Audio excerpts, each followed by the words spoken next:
back to AP U.S. History. We're going to be talking about the market revolution, the Industrial Revolution, the first one that Americans experienced. And this is going to be from 1790 to 1860. There'll be some factors that are going to be involved that bring this about. We are a fairly young country. We were behind in terms of what other countries are doing at the time. England at this time really was leading the Industrial Revolution. Certainly, we're going to look at how this market revolution or this Industrial Revolution affected America before the antebellum period, or that before the Civil War. Certainly it's going to affect all kinds of things in our society.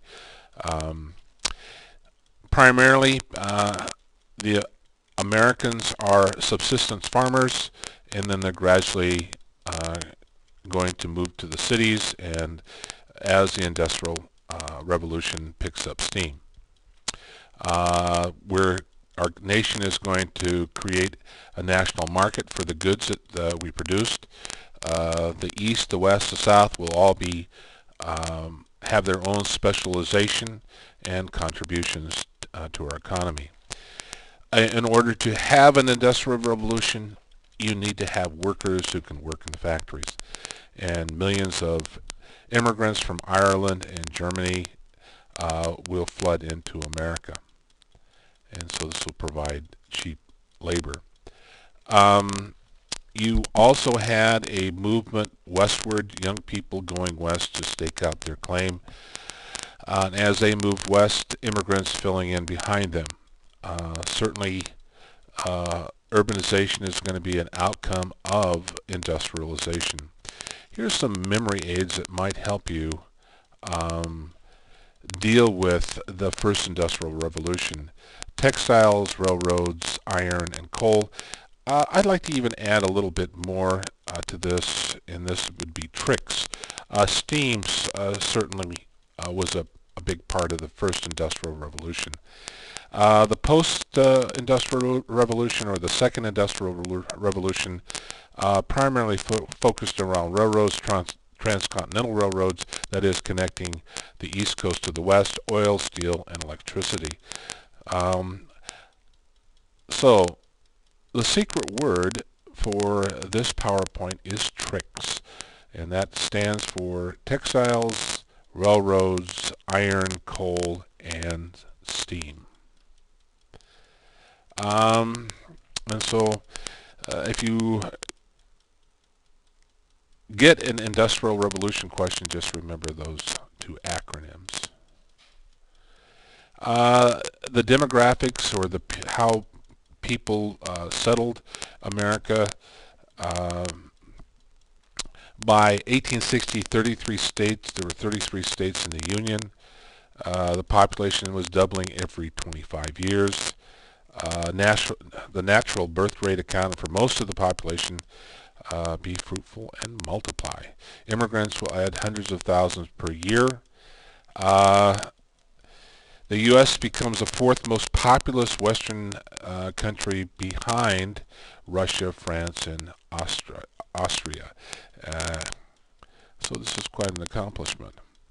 By 1860, 43 cities had a population above 20,000. In 1790, only 2. So there's a tremendous explosion of people. And you can see here population represented by the circles, and as time moves on, the population centers move west, and there's still large populations on the East Coast.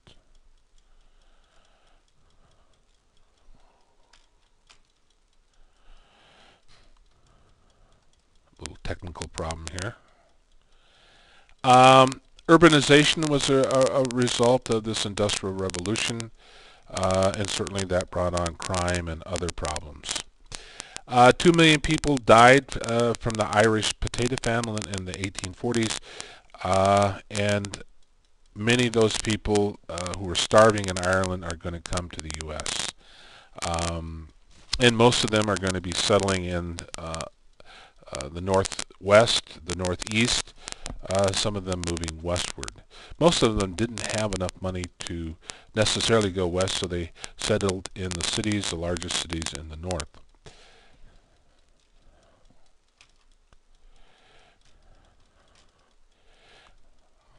A little technical problems there. Um, One of the problems too for the Irish is they're going to be a target of discrimination, mainly because we're suspicious of Catholics and more often they are poor. It's interesting to note that the Irish discriminated against African Americans mainly because they competed for the same jobs. National origin of immigrants, this is from 1820 to 1860. Why the Irish? Of course, the Irish potato famine. The Know Nothings was a party that developed that were anti-immigrants. They were nativist. That was, you really were a true American if you were born here. They were suspicious of all these Catholics coming in and foreigners who brought different ideas that they didn't necessarily agree with. They weren't real true Americans.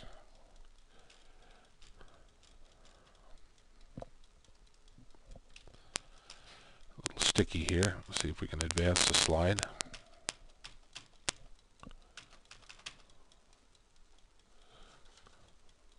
Maybe not.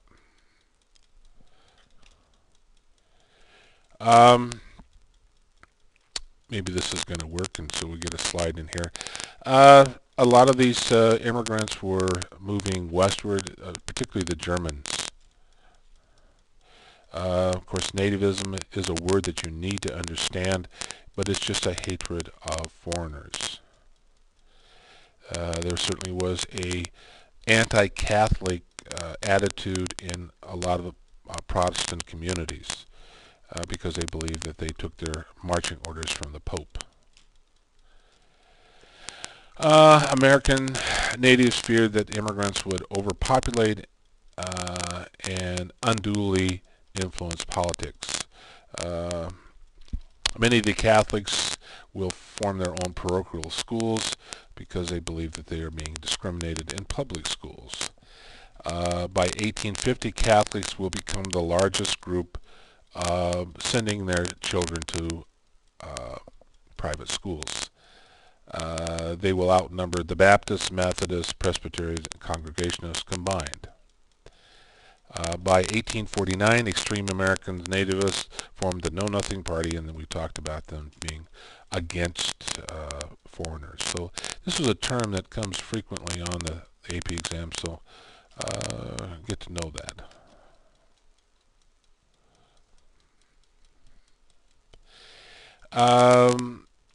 The Know Nothing sought restrictions against the immigrants, and eventually in the 20th century we will pass laws restricting immigrants coming from Europe.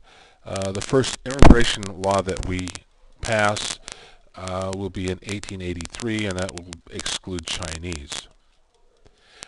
There were certainly acts of violence against foreigners occurring in these large cities by the nativists. So we've kind of taken a look at the population growth, and that's going to be a significant part of the Industrial Revolution. The Industrial Revolution certainly stimulated a lot of inventions. People could make money on things that they created. Samuel Slater is someone that you probably need to know. He is the father, or considered the father, of the factory system. And these will be textiles mills in the New England area. Here are some of the inventions. Americans were willing to try anything. They were first copiers, then they became innovators. You can see by the number of patents, 41 patents proved in 1800 and over 4,000 by 1860. So we like to invent things, and this is Samuel Slater putting together the first textile mill in looms. He built the first efficient cotton spinning machine in America. He actually was working in Great Britain Great Britain wouldn't let any of the machinery leave their country or the plans. He built it all by memory when he came to the United States. He called this new machine the spinning jenny. Eli Whitney is going to invent the cotton gin. Of course, we've talked about how that impacted slaves, and this is going to make cotton a lot more profitable. Prior to the machine being invented, it was quite costly to extract the seeds. And eventually, because of the cotton gin, cotton will become king in the South. It shows a picture of Eli Whitney. Actually, he got the ideas from a slave. He never made any money on the invention, but and probably rightly so. Certainly, the textile production is going to stimulate the Industrial Revolution because this cotton is going to be sent to the New England area, and there's going to be factories built to process the cotton. Eli Whitney is also given the credit of interchangeable parts, that is, having standard parts for machinery and things that you build. He had a gun producing factory, rifle producing factory, and he made sure that all the parts would fit different or on different rifles. They were you could take one piece from a rifle and put it on another, and it would fit perfectly. Kind of came up with the idea of the assembly line. Oliver Evans is someone else who he came up with a forerunner of the automobile and locomotive.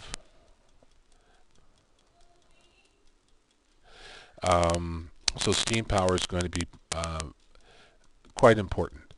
The first automated flour mill, grinding the wheat into flour, all done by mechanization, water power. And we'll see, this doesn't seem to want to cooperate too much. See if we can get to the next slide.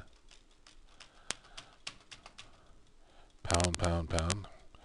I don't know.